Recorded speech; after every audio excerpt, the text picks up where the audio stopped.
programa de fortalecimiento de la educación especial y de la integración educativa.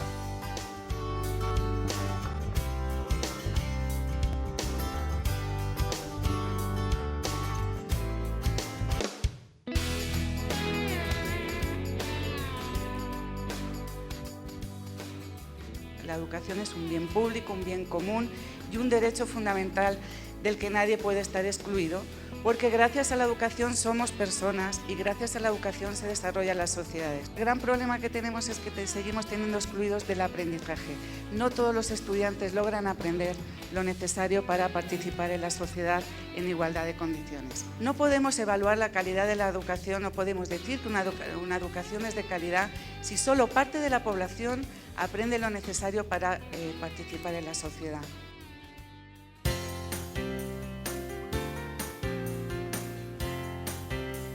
Educación inclusiva, un asunto de derechos y justicia social, parte 2.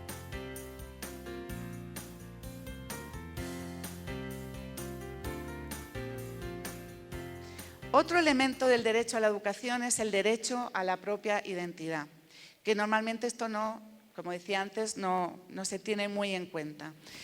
En realidad todos los seres humanos tenemos como seres humanos una serie de características que nos asemejan y tenemos otras muchas que nos hacen ser distintos, únicos e irrepetibles.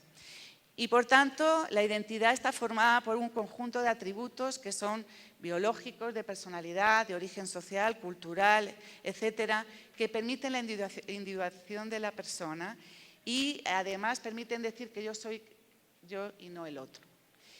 Y el reconocimiento del derecho a la identidad posibilita la realización plena de las personas, el desarrollo de su libertad y, por tanto, es un ejercicio a la libertad.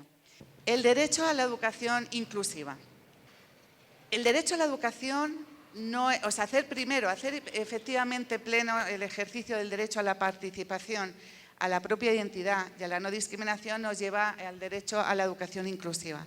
Y el derecho a la educación es más que acceder a la escuela, es acceder a la escuela de la comunidad en la que se vive y el derecho a educarse de todos, a educarse con sus pares. Ese es un paso más del derecho a la educación. Según la relatora de Naciones Unidas del Derecho a la Educación, Katarina Tomaszewski, los países suelen seguir 3 etapas para asegurar el derecho a la educación. La primera es la segregación. Se concede el derecho a los tradicionalmente excluidos, pero en opciones segregadas. Escuelas para niños de otra raza, para niños con discapacidad, etc.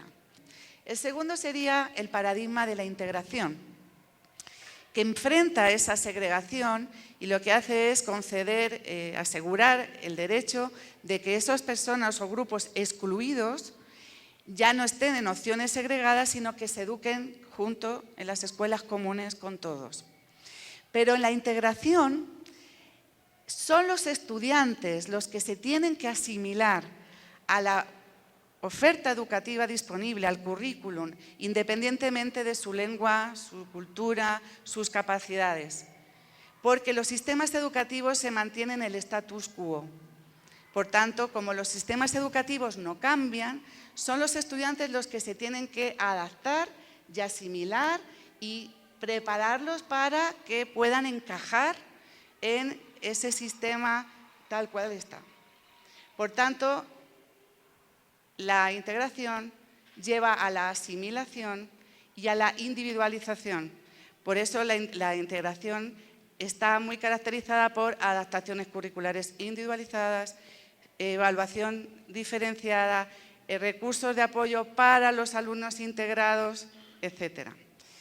Y la inclusión es un paso más en el ejercicio del derecho a la educación, porque la inclusión, en este paradigma, en este movimiento, lo que se pretende es que ya no son los estudiantes los que se tienen que adaptar y asimilar a la oferta educativa disponible, sino que son el sistema educativo y las escuelas quienes cambian su propuesta, su estructura y su funcionamiento para poder atender la diversidad de necesidades de aprendizaje de todos los estudiantes.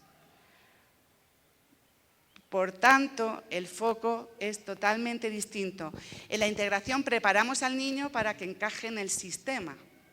En la inclusión preparamos a la escuela para que cambie y se acomode a los estudiantes. Por tanto, frente a la integración, que es asimilación e individualización, la inclusión es diversificación y personalización.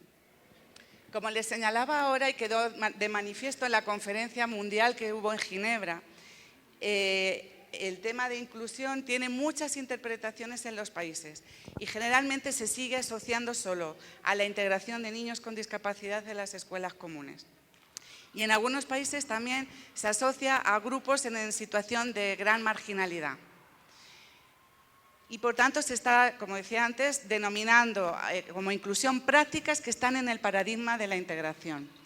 Aquí me gustaría señalar que la exclusión, creo que también se dijo al inicio, no afecta solo a los que están totalmente fuera de la escuela, bien porque nunca llegaron o bien porque se fueron debido a una educación poco pertinente, a circunstancias económicas o circunstancias de vida, o a la repetición que termina en el abandono, etc. La exclusión también afecta a los que estando dentro, a los que estando en la escuela, son discriminados por su origen social, su cultural, por su lengua, por su género, o a quienes no logran aprender lo necesario porque reciben una educación de baja calidad. Y si están excluidos del aprendizaje o del conocimiento, van a estar excluidos luego también de la sociedad y es un círculo vicioso difícil de romper.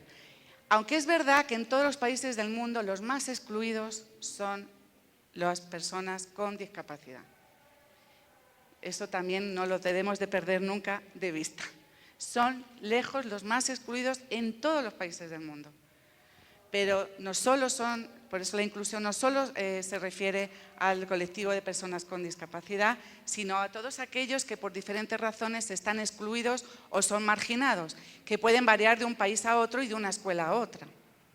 En algunos países los niños que están excluidos, los niños que están afectados por la guerrilla, en otros los emigrantes. Cada país, según su situación, tiene diferentes grupos en situación de mayor exclusión o marginación.